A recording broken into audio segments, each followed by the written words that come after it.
Uno de los asuntos más importantes en cualquier religión es el asunto de la autoridad. ¿Por qué autoridad creemos lo que creemos y por qué autoridad enseñamos lo que enseñamos? No podemos ponernos de acuerdo en nada hasta que nos hayamos puesto de acuerdo primero en cómo estar de acuerdo.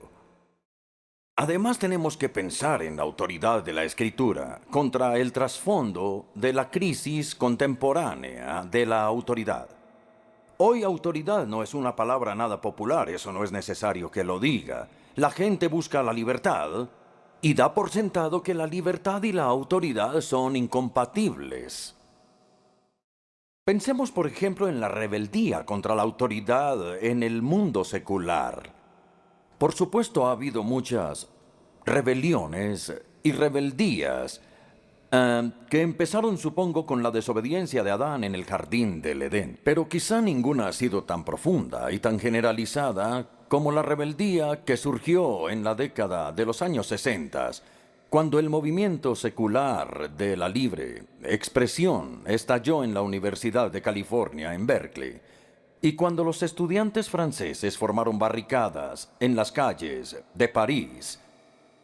Y hay más para ver en esta revolución global a medida que el viejo orden da lugar al nuevo orden. Ustedes estarán de acuerdo conmigo en que toda la autoridad establecida está siendo desafiada hoy. La autoridad de los padres y los maestros, la autoridad de los colegios y las universidades, la autoridad de la Iglesia y el Estado, la autoridad del Papa, la autoridad de la Biblia e incluso la autoridad del mismo Dios. Ahora bien, por supuesto, es correcto protestar contra una autoridad opresora.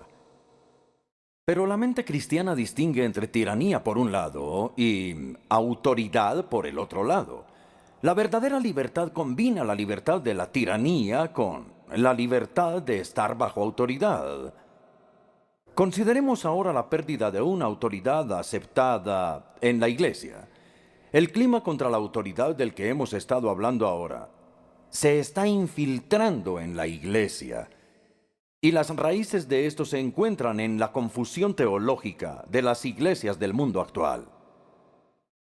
Por ejemplo, la cantidad de denominaciones protestantes y la tendencia patológica de seguir dividiéndose.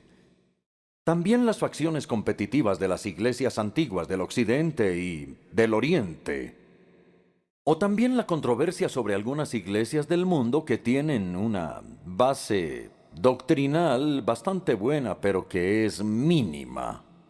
También está el espectáculo poco edificante en la televisión de líderes de la iglesia occidental que o no saben en lo que creen, o si creen que saben lo que creen, entonces están en desacuerdo los unos y los otros sobre lo que creen. Es una etapa de confusión teológica. Creo que incluso lo podríamos llamar un estado de caos teológico. Y la razón fundamental de esto es la falta de acuerdo sobre el asunto de la autoridad. Bien, en teoría, todos los cristianos confiesan la autoridad de Jesucristo. Jesucristo es el Señor. Los contemporáneos de Jesús estaban altamente sorprendidos con su autoridad. ¿Qué es esto?, exclamaban ellos. Una nueva enseñanza, y con autoridad, y no como los escribas. Y luego, después de la resurrección, Jesús exclamó: «Toda autoridad me es dada a mí en el cielo, tanto como en la tierra». Y el Nuevo Testamento da por sentado que la Iglesia está bajo la autoridad del Señor Jesucristo resucitado. Ustedes han oído hablar de Charles Lamb, que es un ensayista inglés del siglo XIX. Y recordemos que Charles Lamb dijo lo siguiente. Dijo: «Si Shakespeare entrara en esta sala, todos nos levantaríamos para saludarlo. Pero si esa persona, es decir, Jesucristo, entrara en esta sala, todos caeríamos de rodillas e intentaríamos tocar el borde de su manto». Yo creo que eso es cierto. Si Jesucristo apareciera de manera visible hoy, de tal modo que nadie cuestionara su identidad. Y si hablara de manera audible hoy, de modo que nadie pudiera confundir su mensaje, es muy posible suponer, bueno, no sé si esto sucedería, pero es muy posible suponer que la iglesia lo escucharía y creería y obedecería. Pero el hecho es que, como lo sabemos muy bien, Jesucristo no va a aparecer ni va a dirigirse a la iglesia, por lo menos hasta el día final. Y en ese momento ya será muy tarde. Entonces la pregunta que nos atañe esta noche es cómo Jesucristo, que tiene esta autoridad en su mano, cómo Jesucristo habla hoy, cómo ejerce su autoridad, cómo gobierna su iglesia. Esa es la pregunta que vamos a tratar esta noche. Ustedes pueden ver que hay 5 respuestas principales para esta pregunta. Y yo creo que puede ser muy útil mirarlas brevemente. Primero, la Iglesia Católica Romana dice que Cristo gobierna su iglesia a través de lo que ellos llaman el magisterio. Se trata de la autoridad que ellos creen que Dios le ha dado al Papa y a los obispos católicos que rodean al Papa. Luego tenemos las iglesias ortodoxas orientales. Ellos buscan su autoridad en lo que llaman la tradición santa. Pero la tradición santa para ellos incluye la Biblia y el credo y los 7 concilios ecuménicos y la liturgia y los escritos de los padres de la Iglesia. Y como la Biblia en su perspectiva es parte de la tradición santa, no se puede separar de la tradición, ni puede sobresalir, ni criticarla. En tercer lugar está la respuesta de los teólogos liberales. Ellos enseñan que Cristo gobierna la iglesia a través de la razón individual, o la conciencia individual, o la experiencia individual, o lo que a ellos les gusta llamar el consenso de la opinión educada. En cuarto lugar, está la popular posición anglicana, y es que Cristo gobierna a la iglesia con lo que ellos algunas veces llaman el trípode de la escritura, la tradición y la razón. Ustedes estarán de acuerdo conmigo en que esto es típico de la lógica de la iglesia anglicana. A ellos no les gustan los extremos y optan, en vez de esto, por el punto medio, es decir, por la mitad del camino. Pero en la práctica, el trípode no puede funcionar porque ¿qué sucede cuando las 3 autoridades entran en conflicto entre sí? Hablo de la escritura, la tradición y la razón. Debe haber una autoridad suprema que esté por encima, lo que me lleva a la quinta explicación, que es la explicación reformada y evangélica. Cristo gobierna a la iglesia a través de la escritura. La escritura es el decreto real por medio del cual el Rey Jesucristo gobierna a su iglesia. La tradición y la razón son importantes. Ambas juegan un papel vital en la explicación de la escritura y en la aplicación de la escritura, pero la escritura tiene una autoridad suprema en la iglesia. Muy bien, esa es la tesis que voy a tratar de desarrollar esta noche. La razón por la cual la Iglesia se ha sometido durante toda la vida a la Escritura es porque el Señor Jesucristo lo hizo e instó a los discípulos a hacer lo mismo. De manera que la autoridad de Cristo y la autoridad de la Escritura o permanecen juntas o caen juntas. La Iglesia no puede repudiar lo que el Señor ha afirmado. Por supuesto, Jesús vivió entre los 2 testamentos. Cuando estuvo aquí en la tierra, miró hacia atrás al Antiguo Testamento, que ya estaba completo. Pero también miró hacia adelante al Nuevo Testamento, que todavía no había empezado a ser escrito. Así que la forma como él afirmó tanto el Antiguo como el Nuevo Testamento es obviamente diferente. De modo que el resto de la conferencia la voy a dividir en 2 partes, la autoridad del Antiguo Testamento y luego la autoridad del Nuevo Testamento.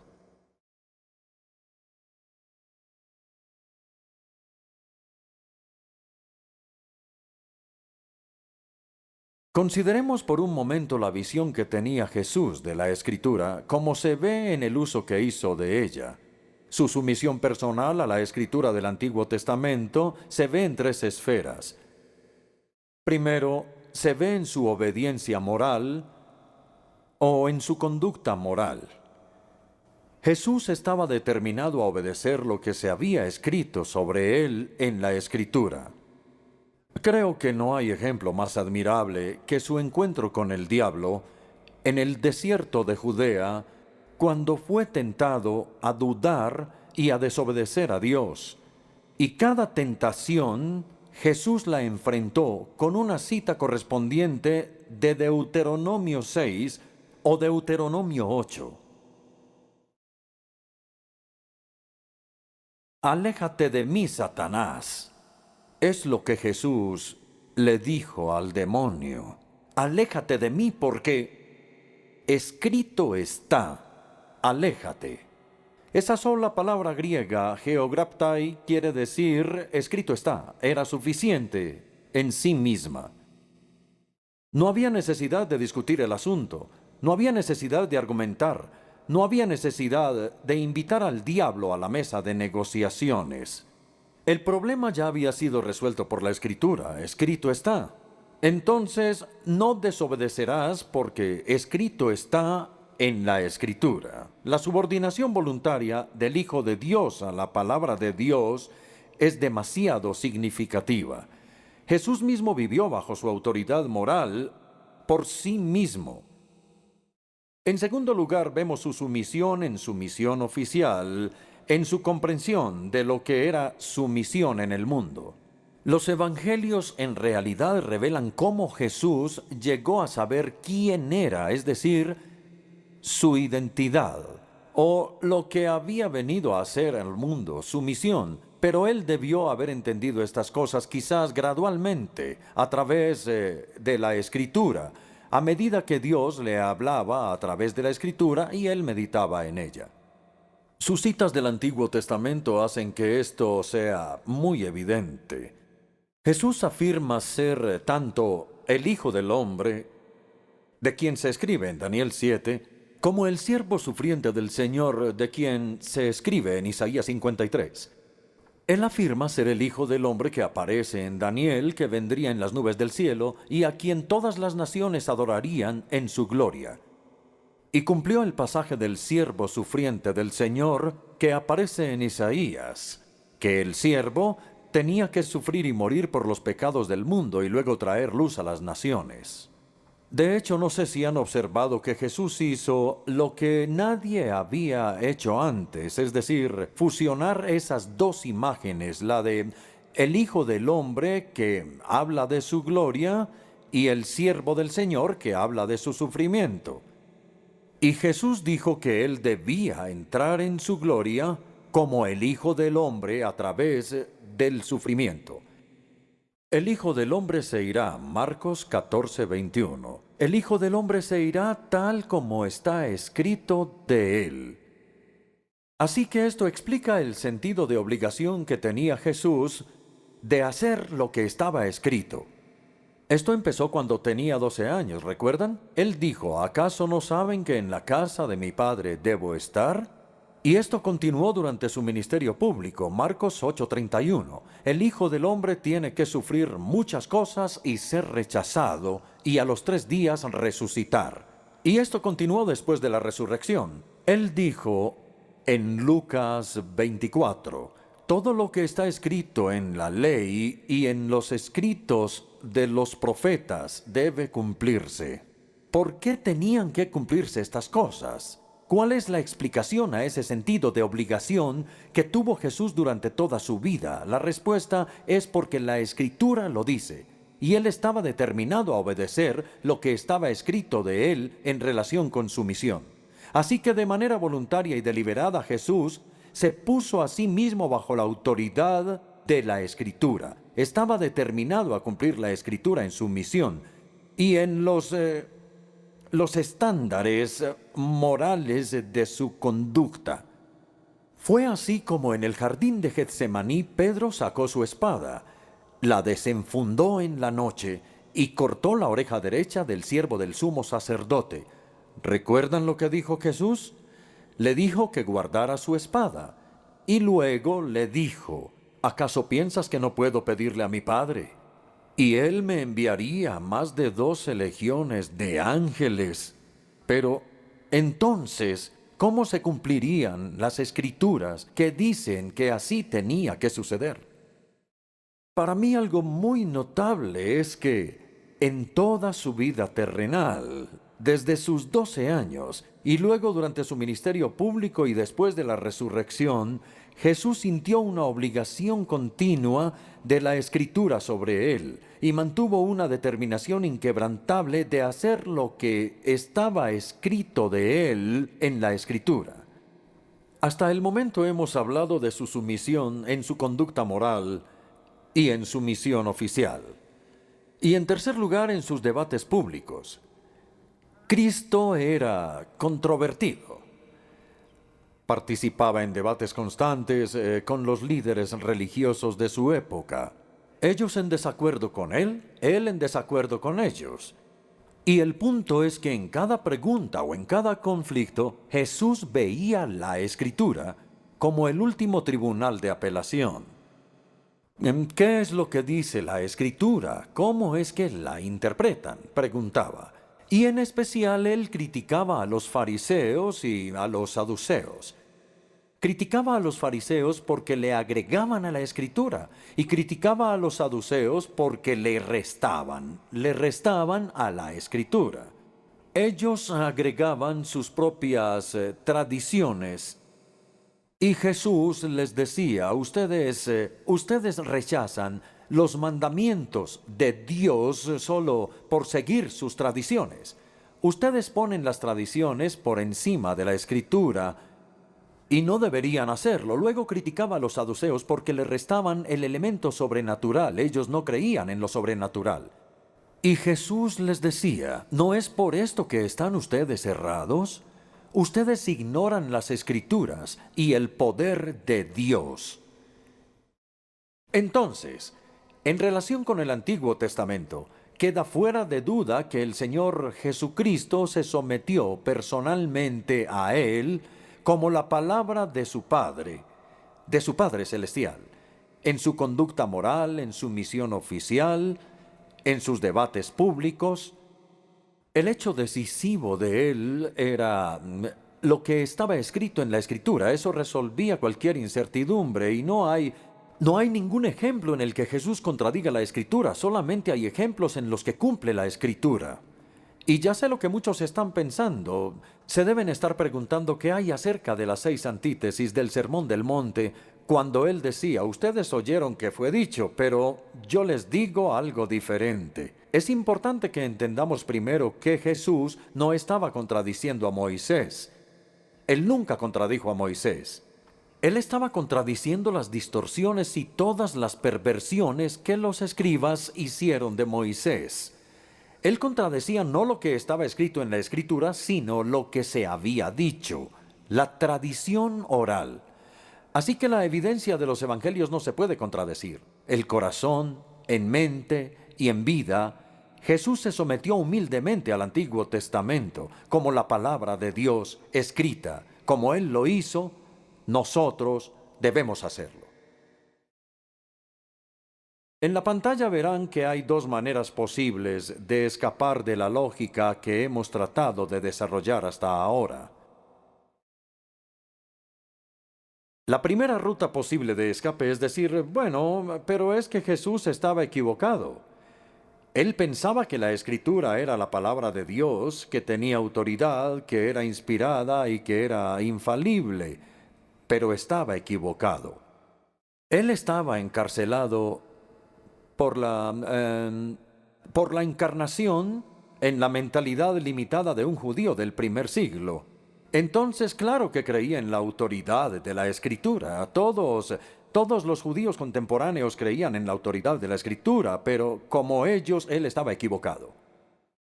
Esta teoría se conoce comúnmente como la teoría de kenosis. Kenosis en griego significa vaciamiento. Esta palabra está tomada de Filipenses 2:7, ekenosensioton, que se vacía a sí mismo en la encarnación. Entonces, la pregunta que los teólogos de todos los tiempos han debatido es ¿de qué se vació?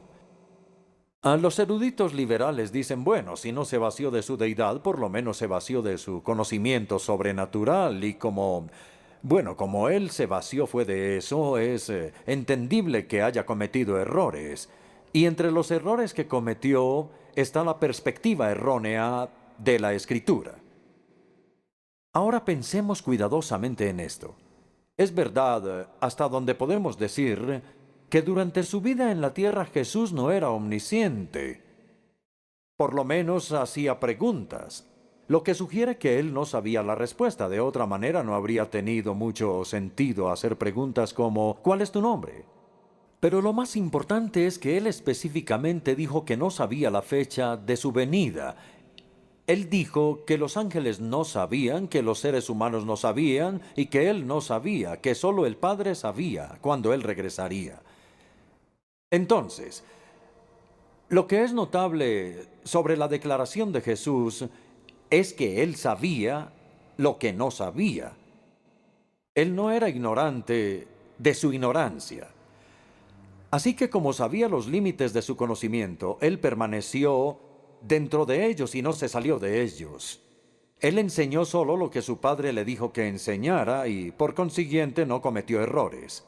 Aunque yo no pienso que él era omnisciente, sí era inerrante. Y entonces su enseñanza sobre el Antiguo Testamento no tenía errores, y eso era verdad. De modo que esa es la primera ruta posible de escape, que es decir que él estaba equivocado debido a la kenosis. Ahora la segunda. La segunda ruta posible de escape es decir que él fingió que creía en la autoridad de la Escritura, pero en realidad no creía. Él sabía perfectamente bien que la Escritura no era infalible, pero como sus contemporáneos creían que sí lo eran, y como él no quería, digamos, molestarlos en exceso, entonces él continuó con su error y fingió que él también lo creía. Esta es la teoría de la acomodación porque él deliberadamente se acomodó a su perspectiva, aunque él sabía que estaba errada.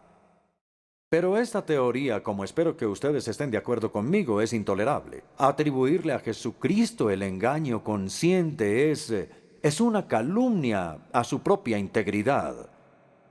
Además, Jesús nunca dudó en estar en desacuerdo con sus contemporáneos. Cuando estaba en desacuerdo con ellos, nunca dudó en decirlo públicamente, que él criticó sus perspectivas sobre la tradición, sobre el día de reposo, sobre el ayuno, sobre la concepción política del Mesías. Entonces, si estuvo en desacuerdo con todas estas cosas, ¿por qué no iba a estar en desacuerdo con su perspectiva sobre la Escritura, si de verdad estaba en desacuerdo?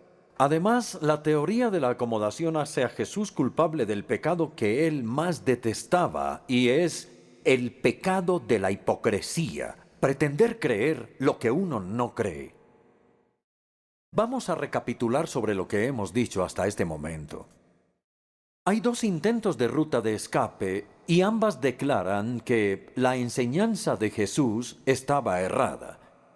De acuerdo con la primera, el error de Jesús era involuntario, no podía evitarlo. Era porque él estaba encarcelado en la mentalidad de un judío del primer siglo. De acuerdo con la segunda, el error de Jesús era deliberado. Él decidió fingir que estaba de acuerdo cuando no lo estaba. De acuerdo con la primera, Jesús fue engañado. De acuerdo con la segunda, él era un engañador. Pero la teoría de kenosis y la de la acomodación deben ser rechazadas fuertemente. Desacreditan seriamente la honestidad, la integridad y la autoridad del Hijo de Dios. Y contra estas especulaciones difamatorias, decimos que Jesús sabía lo que decía, quería decir lo que decía, y era verdad. Así que nosotros también debemos creer y enseñar estas cosas. Ahora pasamos de la autoridad del Antiguo Testamento, el cual Cristo aprobó, a la autoridad del Nuevo Testamento. el cual Jesucristo dispuso.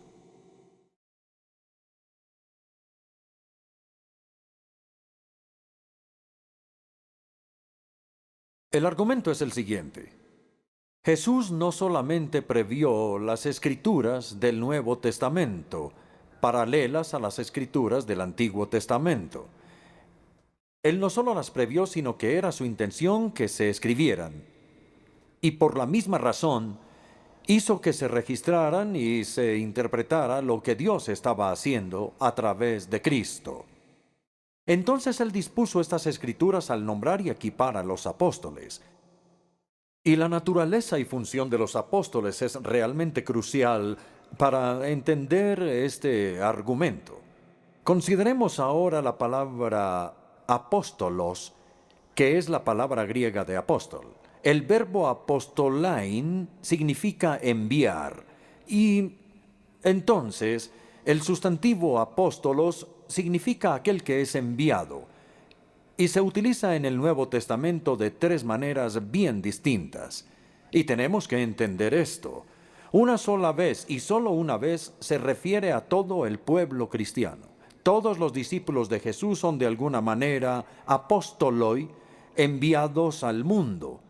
Esta mención se encuentra en el Evangelio de Juan capítulo 13, versículo 16, en el contexto de cuando Jesús les lava los pies a los discípulos en la habitación superior. Dijo Jesús: aquel que es enviado, en griego es apóstolos, aquel que es enviado no es mayor que quien lo envió.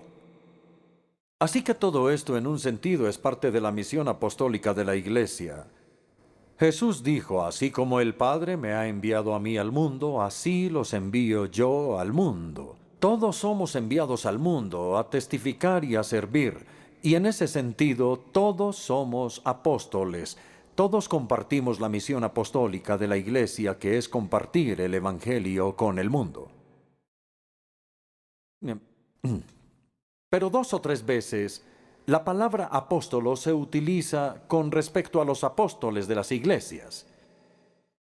Nosotros los llamamos los socios de las misiones, o ahora, si ustedes prefieren, misioneros enviados por una iglesia a otra para cumplir alguna tarea o asignación.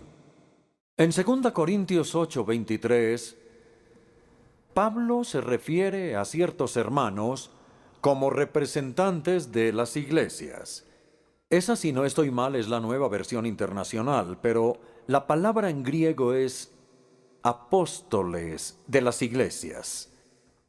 Y en Filipenses 2:25, Pablo dice que Epafrodito, que era un miembro de la iglesia de Filipos, dice el apóstol Pablo en la carta a los filipenses que es un mensajero, su representante, literalmente su apóstol, porque ustedes lo enviaron para una tarea que en realidad era traerle algo de dinero al apóstol Pablo. Así que una vez y solo una vez la palabra apóstolo se utiliza para nosotros. 2, 3 o 4 veces en su uso en el Nuevo Testamento se refiere a los apóstoles de las iglesias, misioneros.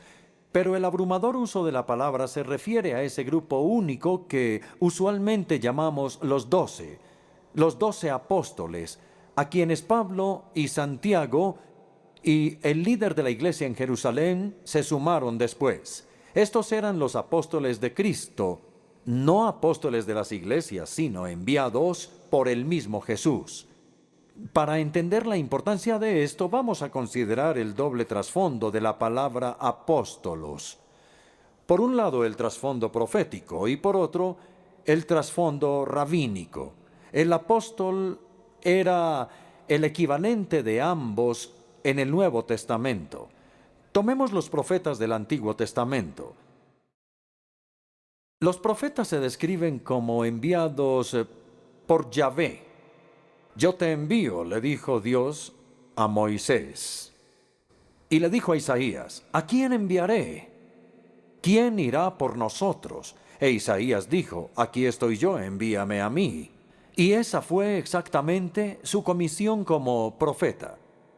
Dios le dijo a Jeremías: debes ir a todos los que te envíe.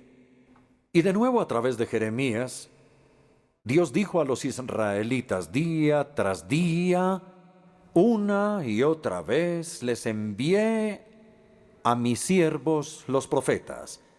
Y esta palabra enviar que se utiliza, es decir, solo les he dado una pequeña muestra de algo que se usa una y otra vez en el Antiguo Testamento, es muy importante y se utiliza tanto para falsos como para verdaderos profetas. Dios dijo, ellos están profetizando mentiras en mi nombre y yo no los envié. Entonces no tenían comisión como profetas. Yo no los envié. Entonces, así como Yahvé envió a sus profetas para hablarle a Israel en su nombre, así Jesús envió a los 12 para hablar y predicar en su nombre. Los 12 eran el equivalente en el Nuevo Testamento de los profetas del Antiguo Testamento y tenían la misma inspiración. Mientras que el primer trasfondo del significado de apóstolos es profético, el segundo no era el profeta, sino el Shaliach del judaísmo rabínico. El Shaliach era alguien que era enviado por el Sanedrín, el Consejo Supremo, para enseñar en su nombre. Y se decía, esto es algo muy importante que ustedes deben recordar sobre el Shaliach, que la persona enviada, el apóstol, el profeta, el Shaliach, la persona enviada por alguien, era como la persona misma. En otras palabras, lleva consigo la autoridad de la persona que lo envía. Sabiendo esas cosas sobre los profetas y sobre el Shaliach, Jesús escogió deliberadamente ese título de apóstolos, por lo menos en el griego, para los 12. Lo que voy a decir a continuación es textual. Él llamó a sus discípulos y escogió a 12 de ellos, y en su conjunto decidió llamarlos apóstoles. Lucas 6:13.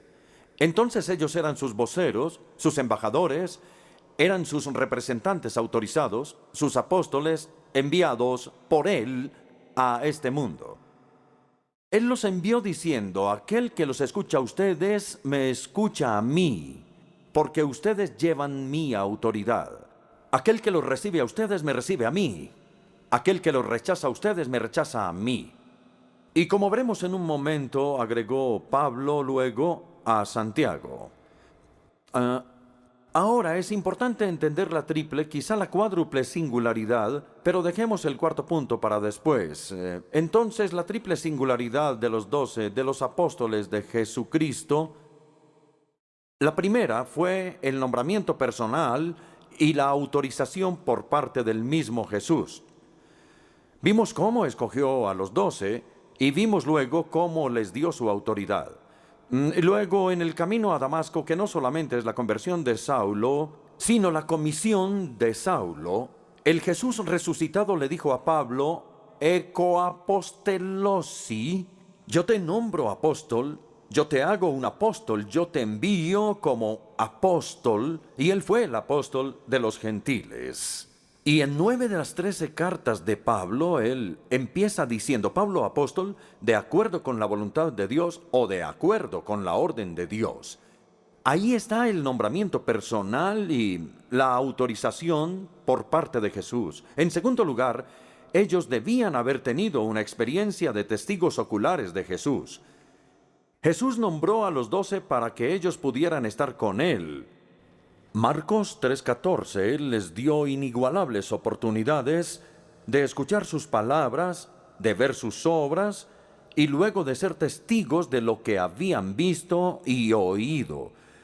Y en el Evangelio de Juan capítulo 15, versículo 27, él dice en la habitación superior, y también ustedes darán testimonio porque ustedes han estado conmigo desde el principio. Cuando Judas debía ser reemplazado como el apóstol 12, Pedro dejó en claro el tipo de requisitos que debía tener. Debe acompañarnos, dice Pedro, durante el tiempo que el Señor estuvo con nosotros, durante todo el tiempo, para que pueda ver todo aquello que vemos nosotros, y de ese modo pueda ser un auténtico testigo de la resurrección. Ahora bien, Pablo y Santiago no fueron testigos de Cristo durante su ministerio público, pero sí habían sido testigos de la resurrección. Pablo, por ejemplo, porque esta es la razón por la que Pablo pudo llegar a ser apóstol, aunque no había estado con Jesús durante los días de su ministerio público. 1 Corintios 9, versículo 1. ¿No soy yo un apóstol? Dice Pablo. ¿No he visto a Jesús, nuestro Señor? Y afirma que en el camino a Damasco se le concedió ver a Jesús resucitado, y después de haber visto a Jesucristo y de ser su testigo, podía ser un apóstol.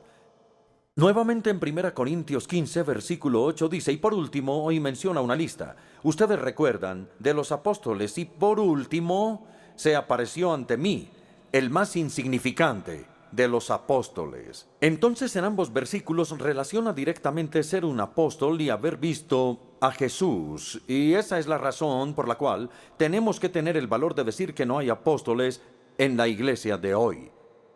Nadie, absolutamente nadie, tiene la autoridad del apóstol Pablo o del apóstol Pedro o del apóstol Juan. Por supuesto, hay obispos, hay arzobispos, hay superintendentes, plantadores de iglesias, hay misioneros, pero no son apóstoles, no debemos llamarlos apóstoles. Podríamos simplemente darles el adjetivo y decir que ellos tienen un ministerio apostólico.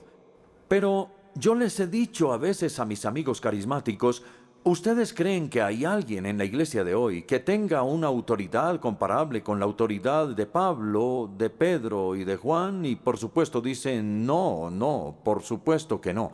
No hay nadie que tenga esa autoridad. Entonces los apóstoles, los 12, no tienen sucesores porque un requisito esencial para el apostolado era haber visto al Señor resucitado, haber sido testigos de su resurrección. Entonces Jesús los nombró y los autorizó, y entonces sí fueron ellos testigos de Jesús. Y en tercer lugar, tenían una inspiración extraordinaria por parte del Espíritu Santo. Ahora vamos al discurso en la habitación superior de la última noche de la vida de Jesús en la tierra. Y en esa ocasión, en la habitación superior, les dio dos promesas especiales que se aplican no a nosotros, sino a los apóstoles que estaban con él en la habitación superior. La primera promesa está en Juan 14, 26. Él les hará recordar todo lo que les he dicho. El pronombre él se refiere al Espíritu Santo y les he dicho muchas cosas. Y cuando Él venga les hará recordar lo que yo les he dicho. Es un ministerio que consiste en recordar. La segunda promesa está en el Evangelio de Juan 16, versículos 12 y 13. Muchas cosas me quedan por decirles. Jesús confesó que su ministerio de enseñanza no había sido tan adecuado porque Él quería enseñarles mucho más, pero ellos eran tan torpes, tan ignorantes, que Él no pudo decirles todo lo que quería decirles. Pero dijo, cuando venga el Espíritu Santo, Él los guiará a toda la verdad. En otras palabras, Él completará o cumplirá el ministerio de enseñanza que yo, Jesús, no he podido cumplir. Ahora bien, estos dos textos por lo general se aplican mal.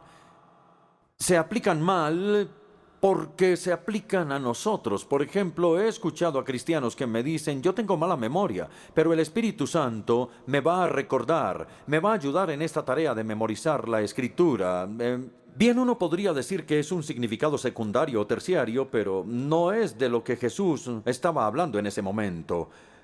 Nuevamente, las personas toman la otra promesa que Él los va a guiar a la verdad. Entonces el Papa utiliza esta promesa regularmente, que el Espíritu Santo lo ha guiado a toda la verdad, incluso más allá de la Escritura. Algunos liberales enseñan lo mismo y comúnmente se malinterpreta la promesa, pero esas promesas se les hicieron a los apóstoles. Y no podemos cambiar los pronombres que aparecen en medio de las frases. ¿A quién se refieren esas dos promesas? Escuchen nuevamente. Aquí habla Jesús. Todo esto lo digo ahora, que estoy con ustedes. Pero el Espíritu Santo les enseñará todas las cosas que les he dicho. Muchas cosas me quedan aún por decirles, pero por ahora no podrán soportarlas. Pero cuando venga el Espíritu Santo los guiará. Creo que son más o menos 7 u 8 veces que se repite el pronombre los o les. Jesús en realidad les había dicho muchas cosas, pero ahora el Espíritu Santo les iba a recordar esas cosas que ellos habían aprendido. Y nuevamente el Espíritu Santo tenía mucho más que revelarles, pero ellos no podían soportarlo en ese momento. Tenían que esperar a que el Espíritu viniera. El Espíritu complementaría o completaría lo que Jesús les había dicho. Entonces creo que tenemos estas dos promesas claras en nuestra mente. En la primera, el ministerio del Espíritu consiste en recordar. Y en la segunda, el ministerio del Espíritu Santo consiste en completar o complementar. La primera promesa se cumplió en la escritura de los evangelios y la segunda se cumplió en la escritura de las epístolas. Ahora vamos a ver lo que yo pienso que puede ser la cuarta singularidad de los apóstoles, y se trata de la habilidad de hacer milagros. Nosotros nunca debemos restringir a Dios ni decirle si puede hacer milagros o no. Pero si queremos tener una comprensión bíblica de los milagros, debemos decir que su propósito principal ha sido autenticar las etapas recientes de la revelación. Una de ellas es la enseñanza de los apóstoles. El apóstol Pablo pudo decir, como en 2 Corintios 12, versículo 12, él dice, las marcas distintivas de un apóstol, tales como señales, prodigios y milagros se dieron constantemente entre ustedes. Las marcas distintivas de un apóstol. Pablo dice que su propio ministerio de enseñanza como apóstol se vio autenticado por los milagros. Ahora vamos a pasar de las 4 singularidades de los apóstoles al reconocimiento de su singularidad. Primero con el mismo Cristo. Ya cité esto, Mateo 10:40. El que los recibe a ustedes, me recibe a mí. Jesús les dio su misma autoridad, de manera que si escuchaban a los apóstoles, escucharían al mismo Cristo. En segundo lugar, su singularidad fue reconocida por los mismos apóstoles. La conciencia que ellos tenían de su autoridad apostólica salta a la vista en las cartas. Ellos no escribían en nombre de la iglesia. Por el contrario, ellos escribían a las iglesias en nombre de Cristo. Ellos exigían que las cartas fueran leídas en la asamblea pública, junto con las escrituras del Antiguo Testamento. Así que las iglesias empezaron a recolectar las cartas apostólicas y a leerlas durante la adoración. Y Pablo le agradece a Dios en 1 Tesalonicenses, porque cuando los tesalonicenses recibieron su mensaje, no lo recibieron como las palabras de un hombre, sino como las palabras de Dios. Y ahí Pablo está afirmando que sus palabras eran las de Dios. Igualmente, sorprende, creo yo, es en 2 Tesalonicenses capítulo 3, donde Pablo pronunciaba estas palabras. Hermanos, en el nombre del Señor Jesucristo, les ordenamos que se aparten de todo hermano que esté viviendo como un vago.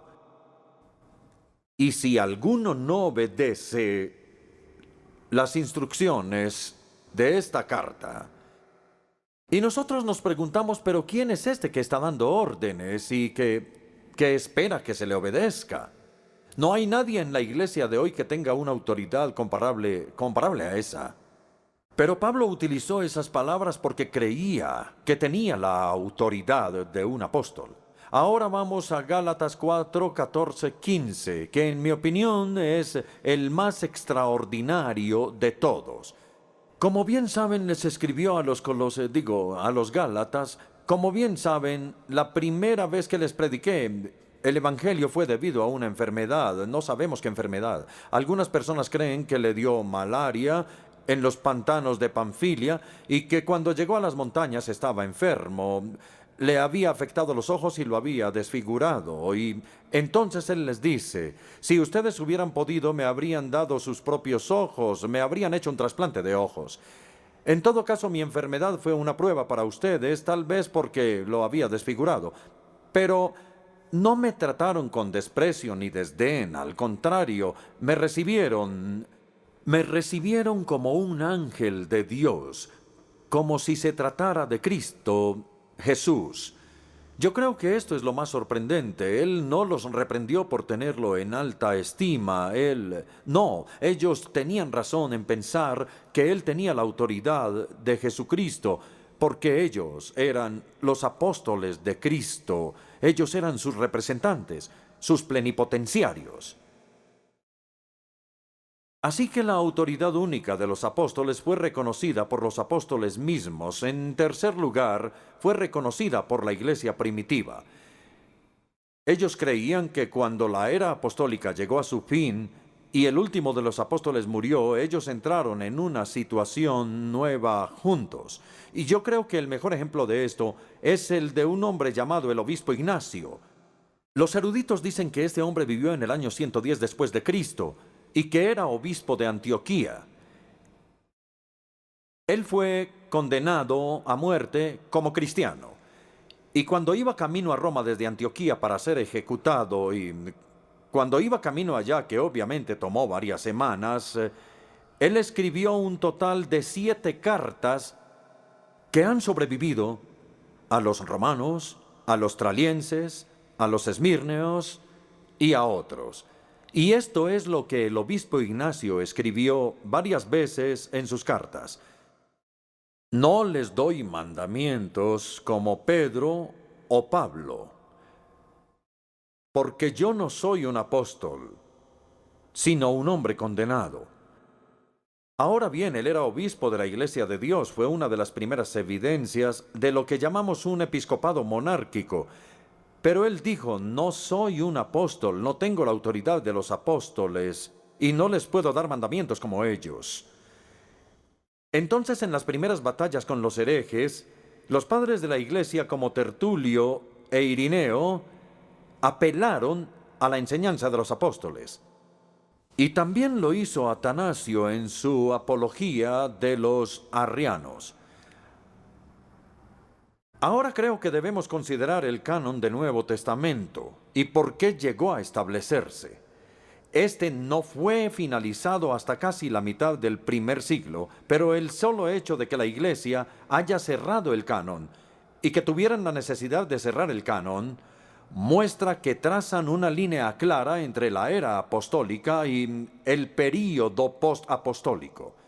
La prueba de si un libro era canónico era si era apostólico. Ellos se preguntaban, ¿este libro fue escrito por un apóstol? Y si no, ellos miraron todos los libros. Por ejemplo, Lucas no era un apóstol, pero fue un compañero cercano del apóstol Pablo. Entonces sí venían del círculo de los apóstoles. Si tenían la enseñanza de los apóstoles, si el libro era apostólico en alguna manera, entonces era aceptado en el canon del Nuevo Testamento. Ya casi termino. Pero tengo otros 2 ejemplos que quiero compartir con ustedes. En cuarto lugar, los reformadores del siglo XVI entendieron bien la unicidad de los apóstoles de los 12. Les voy a leer una cita de Lutero. Así se refiere al Sermón del Monte. Así Jesús somete a todo el mundo a los apóstoles. Y a través de ellos, y solo de ellos, el mundo debe ser iluminado. Todas las personas del mundo, reyes, príncipes, señores, eruditos, sabios, santos, todas las personas del mundo tienen que sentarse mientras los apóstoles permanecen de pie. Tienen que permitir que se les acuse y se les condene en su sabiduría y en su santidad como hombres que no conocen ni la doctrina, ni la vida, ni una relación correcta con Dios. Todo el mundo tiene que sentarse mientras los apóstoles permanecen de pie para enseñarles. Y el quinto ejemplo es la iglesia contemporánea. Y es sorprendente que este ejemplo viene de la iglesia anglicana. En la conferencia de Lambeth de 1958, hace ya algunos años, los obispos produjeron una muy buena declaración sobre la Escritura y quiero citarles una parte de ella. La iglesia no está sobre las Santas Escrituras, sino bajo ellas. El proceso de canonización No fue un proceso en el que la Iglesia le confiriera autoridad a los libros, sino un proceso en el que la Iglesia reconoció que los libros tenían autoridad. ¿Y por qué? Se reconocía que los libros tenían el testimonio de los apóstoles en cuanto a la vida, a la enseñanza, a la muerte y a la resurrección del Señor Jesús. Y la interpretación que los apóstoles hicieron de estos eventos escuchen esto, es a una autoridad apostólica que la Iglesia siempre debe inclinarse. Entonces hay una necesidad por parte de la Iglesia de inclinarse a la autoridad de los apóstoles. Bien, es hora de resumir y concluir. Primero que todo, nuestro Señor Jesucristo autorizó repetidamente la autoridad del Antiguo Testamento, porque Él apeló a ella y se sometió a esa autoridad Él mismo. En segundo lugar, el Señor Jesucristo dispuso deliberadamente la escritura del Nuevo Testamento, ya que nombró y equipó a los apóstoles para que hablaran y enseñaran en su nombre. Entonces el Antiguo Testamento y el Nuevo Testamento, aunque en maneras diferentes, llevan el sello de su autoridad. Por consiguiente, si deseamos someternos a la autoridad de Cristo, debemos someternos a la autoridad de la Escritura.